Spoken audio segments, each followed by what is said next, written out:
Dans les milieux de gauche, on est radical. Ouais. Dans les milieux de gauche, on est cool. Ouais. La série continue sur le militantisme de gauche et son radicalisme rigide. Parce qu'entre l'autocongratulation et la fierté d'être pro-palestinien, j'ai l'impression qu'il manque des trucs.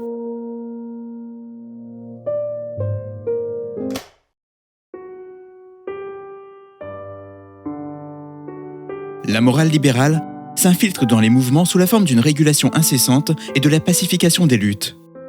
Elle remplace le pouvoir transformateur de la dignité en une indignation morale et ses tendances à ressentir la honte ou de l'arrogance. Et puis, elle perçoit la colère, la haine et la destruction comme pathologiques. Discerner ce qui relève de la morale et ce qui relève d'un processus transformateur, c'est tout un programme pratique où la perception, la cognition et l'action doivent se défaire d'une idéologie. La morale est un système de jugement, dont la particularité est de trimballer son ordre absolu et des règles préétablies. Et les idéologies particulières, qui proposent et imposent leur lecture du monde,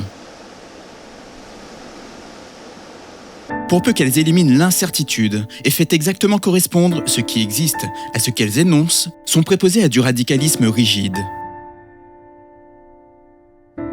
Dispose d'un ensemble de réponses, aussi bien à l'idéologie de la rationalité que l'idéologie qui délimite le clan. Ce qui offre le pouvoir de cataloguer autant les choses que les nouvelles rencontres dans des catégories claires. Pouvoir triste que celui de n'être jamais trop dérangé ni trop affecté. Se défaire du radicalisme rigide n'est pas de voir finalement clair, mais d'être désorienté, de permettre que les choses émergent avec toute leur imprécision et leur complexité. En ce sens, la philosophe Isabelle Stengers, au moyen de la pensée d'Alfred North Whitehead, tente de réhabiliter le sens commun. Face à l'immensité des choses, l'ignorance est un lot commun. La question n'est pas de savoir que l'on ne sait pas, ce qui est encore une manière de disqualifier le sens commun. Il s'agit plutôt d'oser imaginer que ce qui insiste sourdement et fait ruminer, malgré les assurances des savoirs spécialisés, exprime une certaine saisie de l'immensité des choses. Et cela même si on ne sait pas bien le dire. Une certaine saisie, dit-elle. L'idéologie de la rationalité, c'est l'idéologie de la cohérence.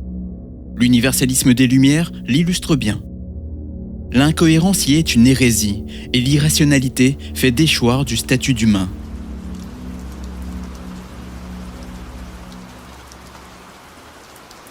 La personne animée par le dogme aura des réponses toutes faites, et fera de l'intransigeance une qualité.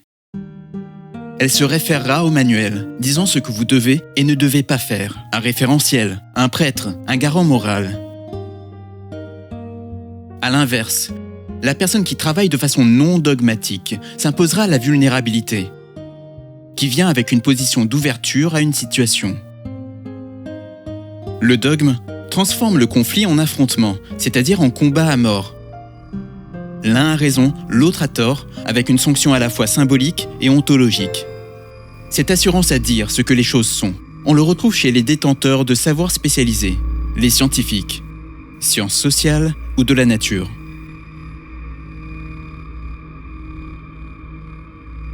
Gilles Deleuze a des mots durs sur la fonction du prêtre, la fonction de celui qui a besoin de la peur pour guider, besoin de diminuer pour mettre en mouvement. Deleuze serait spinoziste que ça ne m'étonnerait pas, tiens. Selon lui, une des différences entre la gauche et la droite, et que reprend Stengers, est qu'alors que la gauche a besoin, vitalement besoin, que les gens pensent, la droite demande qu'ils acceptent une formulation des problèmes venus d'ailleurs, qu'ils se conforment à un ordre des choses auto-évident. Il faut appeler un chat un chat. C'est ce qu'on appelle le réalisme naïf, que les choses sont exactement telles qu'elles se présentent à nos perceptions.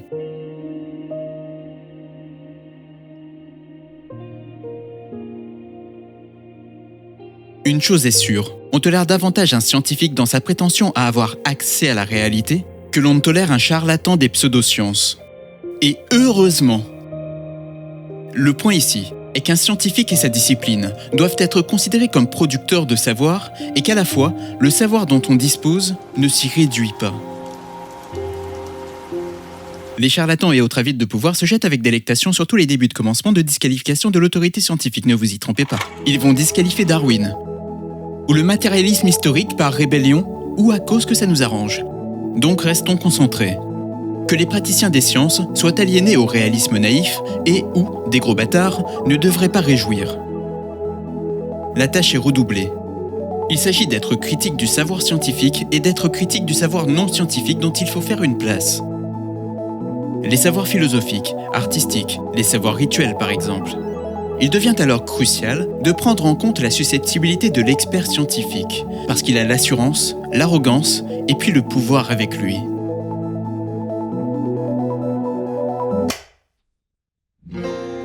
Des scientifiques, séduits par les discours qui empruntent les atours du pragmatisme et de l'utilitarisme scientifique, c'est caricatural. Mais c'est ce que j'ai vu en physique fondamentale. Et j'ose même pas imaginer les biologistes et où doivent les mener leur certitude sur le vivant. Le scénariste, le producteur et le mec des storyboards vous remercient pour votre soutien. T'es toujours tout seul. Abonnez-vous pour voir la suite de la série et soutenez-moi sur Ko-fi. Ça se dit Final Contreforêt ou Final Contreforêt? Oui,